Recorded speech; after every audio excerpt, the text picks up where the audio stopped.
What's going on, MMO fans? This is your host Alexlexus coming at you with a video game review for one of my favorite franchises from Sega, which is Sonic the Hedgehog.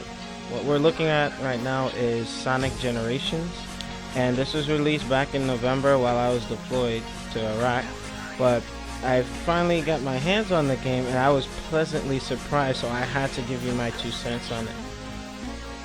Now, as you can see, Sega went in the direction of going old school, bringing back what made the Sonic franchise great, with the classic 2D platforming, with a new modern spin, with like the 2.5D remix music from the past. I mean, they did a really phenomenal job with lush environments, detailed backgrounds. It just simply looks beautiful.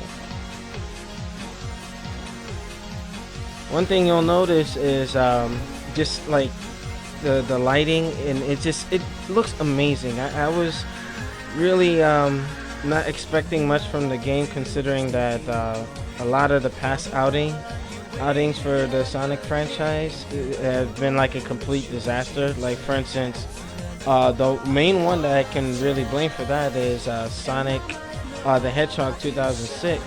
And the only thing that held my interest with the game was the new character Silver, and I just wanted to know what his background story was. But other than that, that game was marred by control flaws, and it was just completely screwed up.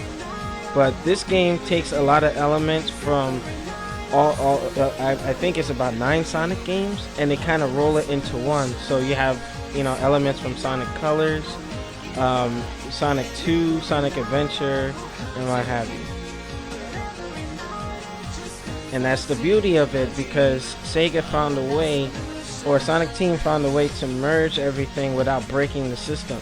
Because, I noticed with modern Sonic, he doesn't have a spin dash anymore, but he has the boost that I know that came from one of the games that I missed out on.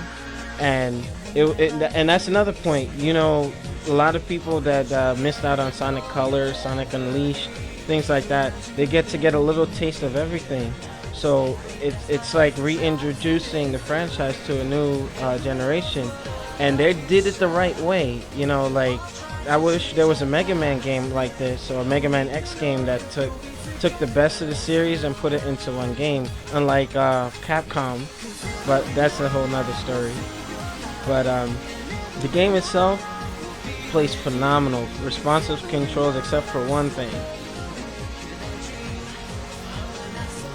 And that one thing is, on certain levels, when you're trying to lock onto an enemy, sometimes you have to hold the direction where the enemy is and hit the button, and sometimes that can cause cheap deaths. But it's not as bad as Sonic the Hedgehog 2006 game, where it was just completely... But at least it looked like they made vast improvements with that lock-on systems. But hopefully in the next one they'll get it like spot on, especially if the camera's shifting a bit. But the game speed, I mean, especially with modern Sonic, it'll blow your mind. I've never seen anything like it before. But overall, the classic 2D Sonic, I'm very happy that they kept his gameplay faithful to the original.